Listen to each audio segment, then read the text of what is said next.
அனைவருக்கும் வணக்கம். இப்போ நம்ம எங்கே இருக்கிறோம்னு பார்த்தீங்கன்னா, பொன்னர் சங்கர் தங்கைக்காக அமைத்த நந்தவனத்தில் தான் இருக்கிறோம். ஸோ இந்த வீடியோவில் வேறு என்னென்ன விஷயங்கள் பார்க்க போகிறோன்னா, இந்த இடத்துல வந்து ஒரு நந்தவன கிணறு ஒன்று இருக்குது. ஸோ அங்கே வந்து பொன்னர் சங்கர் வந்து எந்த நூற்றாண்டில் இந்த கல்வெட்டை கட்டினாங்க அப்படிங்கிறத பார்க்க போகிறோம். அதே போல் நந்தவன கிணறு பக்கத்தில் ஒரு அடையாள தூண் ஒன்று இருக்குது. ஸோ அந்த விஷயத்தை பற்றி பார்க்க போகிறோம். ஸோ அதனால் இந்த வீடியோவை ஃபுல்லாக பாருங்கள், மறக்காமல் லைக் பண்ணிடுங்க. இந்த காணொலி வந்து இவ்வளோ தூரம் ட்ராவல் பண்ணி கஷ்டப்பட்டு எடுக்கிறது வந்து பார்த்திங்கன்னா முழுக்க உங்களுக்காக மட்டும்தான்.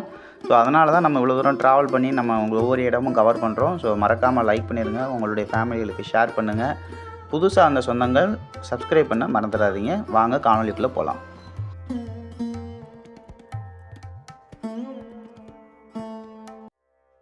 நந்தவன பகுதி ஸோ எவ்வளோ செழிப்பாக இருக்குன்னு பாருங்கள். மற்ற பகுதிகளை காட்டிலும் பொன்னர் சங்கர் வாழ்ந்து வந்த இந்த பூமி வந்து பார்த்திங்கன்னா பயங்கர செழிப்பாக இருக்கும்.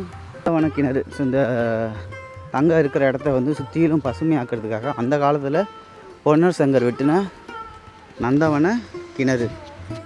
1000 ஆண்டிற்கு முன்பு இப்பகுதியில் அண்ணன்மார் தங்கத்திற்கு அருங்கிலி தங்கத்திற்கு உருவாக்கி தந்த நந்தவனம் மாமுனி சடையாண்டி காத்தரில் நற்பிறவி தங்க வழித்தோர் வழிபட அருளாட்சி அண்ணன் கோட்டையில் அருந்தவ புதல்வர்கள் ஆற்றிய திருப்பணி.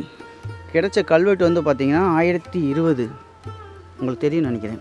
வரலாற்று நிகழ்வு வந்து 1020 அந்த நூற்றாண்டை சேர்ந்த கல்வெட்டுகளாக இங்கே வந்து கிடச்சிருக்கு.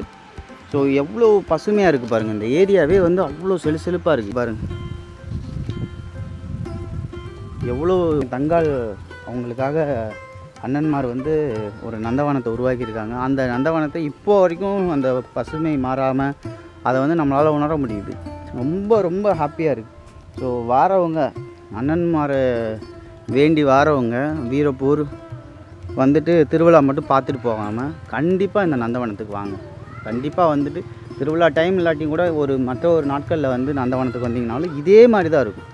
நந்தவனத்துக்கு வந்து சந்தோஷமாக ஒரு பொங்கல் வச்சு குடும்பத்தோடு வந்து சமைச்சு சாப்பிட்டுட்டு ஒரு மன நிம்மதியான ஒரு மன நிறைவான வாழ்க்கையை வந்து கண்டிப்பாக உங்களுக்கு கிடைக்கும். உங்கள் வாழ்க்கையில் உள்ள ஏற்றத்தாழ்வுகள் எதுவாக இருந்தாலும் மாறும், கஷ்டங்கள் தீரும், நல்ல ஒரு அனுபவத்தை உங்களுக்கு கொடுக்கும்.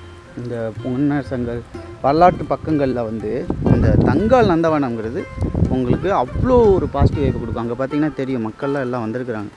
வந்து சிம்பிளாக அங்கே முன்னாடி சடையாண்டி முனீஸ்வரர் இருக்கிறாரு.